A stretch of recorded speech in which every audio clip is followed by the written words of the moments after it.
जय राम जी की कथा सरिता में एक और कहानी आपके लिए मैं लेकर आया हूँ।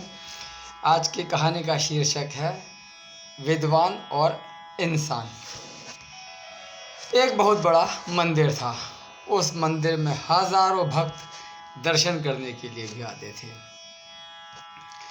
एक बार उस मंदिर के प्रधान पुजारी जी जो थे उनका देहांत हो गया। वैकुंठ धाम सिधार गए। मंदिर के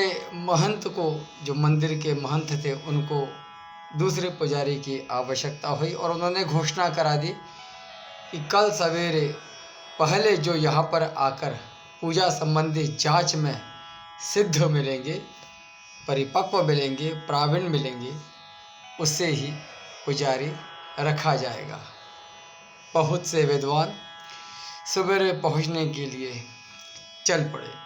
मंदिर पहाड़ी के ऊपर था और एक ही रास्ता था। उस रास्ते पर भी कांटे, कंकड़, पत्थर भरपूर भरे पड़े थे। विद्वानों की भीड़ चली जा रही थी।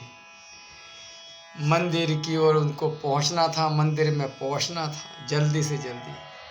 इसलिए किसी भी प्रकार से अपने आप को कंकड़ों से, कांटों से बचाते हुए जा रहे थे। सारे विद्वान वहाँ पहुँच गए। महंत ने सबको आदरपूर्वक बिठाया, सबको भगवान का प्रसाद दिया और सबसे अलग अलग प्रश्न पूछे। प्रश्नों के साथ साथ दैनिक पूजा में प्रयुक्त होने वाले मंत्रों के बारे में भी पूछा गया। जब पूरी परीक्षा संपन्न हो गई तब तक दोपहर भी हो चुकी थी और सब लोग घर जाने के लिए उठने लगे।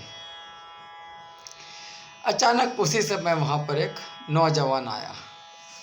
एक नवयुवक वहाँ पर पहुँचता है। उस युवक के बदन के ऊपर, शरीर के ऊपर कपड़े जर्जर थे, फटे हुए थे। वह पसीने से भींगा हुआ था, बहुत गरीब जान पड़ रहा था।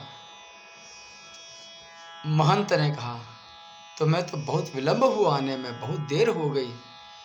वह बोला, मैं जानता हूँ, मगर कोई बात नहीं, मैं केवल भगवान के दर्शन करके लौट जाऊंगा। महंत ने उसकी दशा को देखकर महंत के हृदय में उसके प्रति भावनाओं के भाव जागृत हो गए। महंत ने उससे पूछा, कोई बात नहीं, ये बताओ तुम जल्दी क्यों नहीं आए?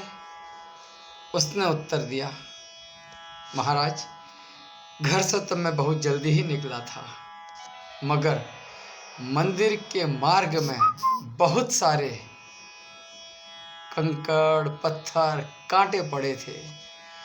यात्रियों को मैं देख रहा था कि यात्रियों को उन कंकड़ पत्थरों से बहुत कष्ट भी हो रहा था। बस मैं उनको हटाने में लग गया और इन्हीं कारणों से मुझे आने में देर हो गई। महंत ने पूछा, अच्छा, ठीक है, बताओ तुम्हें पूजा करना आता है?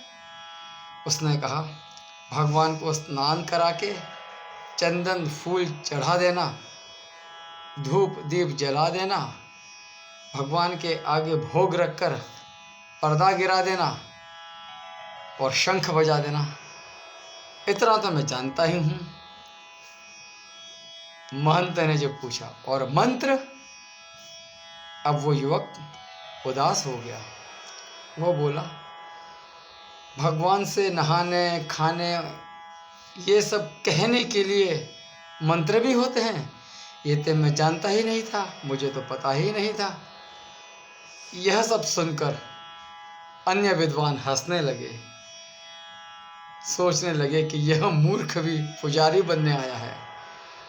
महंत ने एक क्षण सोचा और बोला, चलो कोई बात नहीं, पुजारी तो तुम बन गए, मंत्र भी सीख लेना, मैं सिखा दूंगा। मुझे भगवान ने स्वप्न देकर कहा था कि मुझे इंसान चाहिए। क्या हम इंसान नहीं?